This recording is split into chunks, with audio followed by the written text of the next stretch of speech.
Hello student, आपका स्वागत है आपके अपने YouTube चैनल संकल्प में। आज का टॉपिक है अनुसूचियां। एक नए टॉपिक के साथ, एक नए विषय के साथ आपके सामने आज हम इस लेक्चर को डिकोड करने वाले हैं और जानेंगे अनुसूचियां क्या हैं, क्या क्या इसकी विशेषताएं हैं और ये अनुसूचियों को संविधान में क्यों हम अपने जो भारतीय संविधान की अनुसूचियां हैं उस पर हम बात कर लेते हैं। इसको कब निर्धारित किया गया था? 1950 में निर्धारित किया गया था। और इसमें क्या क्या चीजें होती हैं? अच्छा, एक चीज और, ये जो अनुसूचियां होती हैं इसमें शासन और प्रशासन की जो व्यवस्थाएं होती हैं, ठीक है, और वो उसको सुनिश्चित किया जाता है कि किस तरीके से शासन व्यवस्था चल रही है, चलनी चाहिए। अपने कार्य का निर्धारण करते हैं, क्या क्या सूचियां है उसमें, किस किस एरिया को टारगेट करते हैं, ये सारी चीजें इसमें इन्वॉल्व है। तो अगर हम बात करें निर्धारित का, तो निर्धारित 1950 में किया गया, ठीक है। प्रशासनिक गतिविधियां, शासन, नीतियां और किसी भी प्रकार की अस्पष्टता को दूर करना, इसलिए ये अनुसूचियों को लाया गया है, ठीक है। अब देखो, प्रशासनिक गतिविधियां, वहां का किस प्रकार का प्रशासनिक गतिविधियां होगा, क्या वो काम करेंगे और कौन कौन से इसमें प्रशासनिक गतिविधियां, जो लोग हैं किस तरीके के लोग वहां पे इन्वॉल्वमेंट होगी, ठीक है ना। तो ये सारी चीजें हैं। फिर शासन की नीतियां क्या होंगी, ये सारी चीजें इसमें बताई गई हैं। अगर किसी भी प्रकार की कोई अस्पष्टता है तो ये अनुसूचियों से दूर कर लिया जाता है। अगर राज्य और केंद्र सरकार के बीच में कोई प्रॉब्लम आ जाती है, कोई समस्या आ जाती है, तो ये अस्पष्टता को दूर करने में अहम भूमिका निभाता है, ठीक है। अच्छा, अगर हम बात करें अनुसूचियों को, तो शुरू में, प्रारंभ में अनुसूचियां जो थी वो 8 थी, ठीक है, लेकिन अब जो है वो 12 है, ठीक है। और एक चीज और है, यहाँ पे जो पहली अनुसूची है, वैसे देखो 12 अनुसूची हम लोग डिस्कस करने वाले हैं। ये सारी अनुसूचियां जो एक्स्ट्रा आई हैं वो सभी संशोधन के माध्यम से आई हैं, ठीक है। तो कोई 1974 का हुआ होगा, 1972 में भी हुआ होगा, कहीं ना कहीं हुआ होगा, बात कर लेंगे।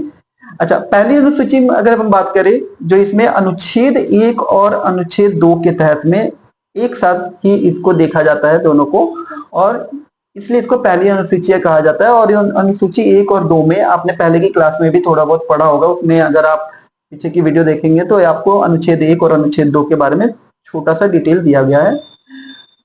राज्य एवं केंद्र शासित प्रदेश जो हैं उनके नाम एवं क्षेत्रीय अधिकार यहाँ पर निर्धारित किए गए हैं, ठीक है। दूसरी चीज, राज्य एवं केंद्र शासित प्रदेशों के नाम और सीमाओं में परिवर्तन इन्हीं अनुसूची में आता है, 1 और 2 में, ठीक है। एक में आपके जो केंद्र शासित प्रदेश है, जो राज्य हैं, उनके नाम, ठीक है, और बाकी जो 2 हैं उसमें सीमाओं का परिवर्तन, ये सब सारी चीजें उसमें आता है।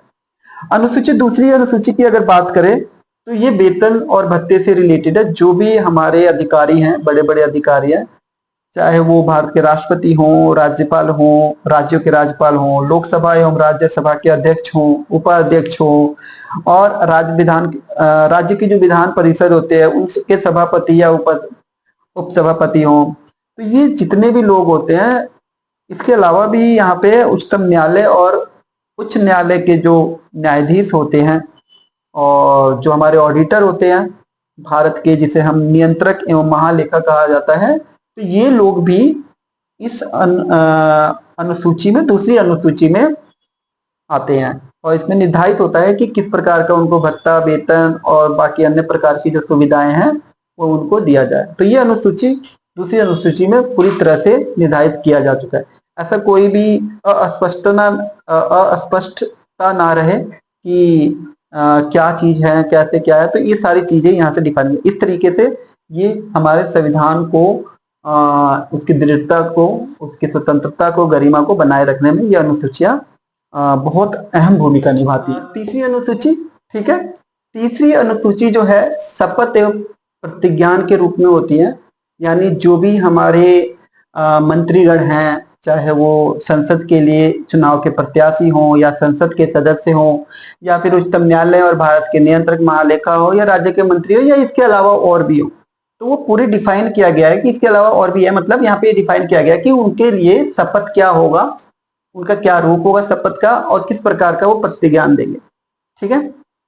बात कर लेते हैं चौथी अनुसूची। तो चौथी अनुसूची जो है संसद के ऊपरी सदन कि जो राज्यसभा में जो प्रत्येक राज्य एवं केंद्र शासित प्रदेश के लिए जो सीटें होती है उनमें आवंटन करना ये चौथी अनुसूची में दिया गया। ठीक है, यानी कहने का यह मतलब है, ये तो सबको पता है कि जो सदन होता है, संसद का जो ऊपरी सदन होता है वो राज्यसभा होता है, लोकसभा नहीं होता है ना। लोकसभा में सिर्फ नंबर ज्यादा होते हैं। ठीक है, इसलिए कभी कभी कंफ्यूज हो जाते हैं कि लोकसभा सबसे बड़ी सभा है, नहीं ऐसा नहीं है, वो राज्यसभा है। ठीक है, तो राज्यसभा में जितने भी प्रत्येक राज्य हैं, चाहे वो केंद्र शासित प्रदेश हो, उनकी जो भी सीट आवंटित करना होता है वो चौथी अनुसूची में प्रावधान किया गया है। और हाँ, ये जो सीटें प्रावधान की जाती है या आवंटित की जाती है वो वहां की जनसंख्या के आधार पर की जाती है। ठीक है, अच्छा बात कर लेते हैं पांचवी अनुसूची में। ठीक है, पांचवी अनुसूची में जो बातें की गई है, कुछ ऐसे राज्य हैं जो पांचवी अनुसूची में सम्मिलित नहीं किए गए हैं, बहुत से ऐसे राज्य हैं, और इसके अलावा बहुत से ऐसे राज्य हैं जो पांचवी अनुसूची में सम्मिलित भी हैं। ठीक है, तो जो ये क्षेत्र है इसमें जो भी मतलब पांचवी अनुसूची में जिस राज्य को सम्मिलित किया गया है तो उनके लिए एक जनजातीय सलाहकार परिषद की स्थापना का प्रावधान किया गया है। उनमें जो क्षेत्र है उन क्षेत्र पर क्या कार्रवाई हो रही है, उन क्षेत्र क्या है, कैसा कामकाज हो रहा है, वहां पर प्रशासन उसके ऊपर एक रिपोर्ट बनाता है और रिपोर्ट बनाने के लिए राज्यपाल की नियुक्ति की जाती है। ये ऐसा प्रावधान हमें पांचवी अनुसूची में देखने को मिलती है। ठीक है, तो इस तरीके से ये पांचवी अनुसूची में इन राज्यों में जो जो इस राज्य में राज्य अनुसूची में जो राज्य सम्मिलित है उनमें ये किया गया है। अब जो अभी वर्तमान में ऐसे जो 10 ऐसे राज्य हैं जो हैं, जैसे छत्तीसगढ़ और आपका उड़ीसा, राजस्थान, तेलंगाना, ये सब सारे राज्य हैं जो यहाँ पे ये सब सारी चीजें नियुक्ति की गई है। इनके ऊपर रिपोर्ट बनाते हैं राज्यपाल और राज्यपाल को यहाँ पे नियुक्ति की गई है। ठीक है, तो ये हमारा पांचवी अनुसूची में एक और चीज है कि यहाँ पे कुछ ऐसे राज्य हैं जैसे असम, मेघालय, मिजोरम, त्रिपुरा, जो ये राज्य हैं। ठीक है ना, इन राज्यों की जो क्षेत्र हैं, ठीक है ना, कुछ अनुसूचित जाति के, अनुसूचित जनजातियों के कुछ ऐसे राज्य हैं जो उनके नियंत्रण से संबंधित है। ठीक है, तो ये उस क्षेत्र में सम्मिलित किए गए हैं, अनुसूचित किए गए हैं। ठीक है,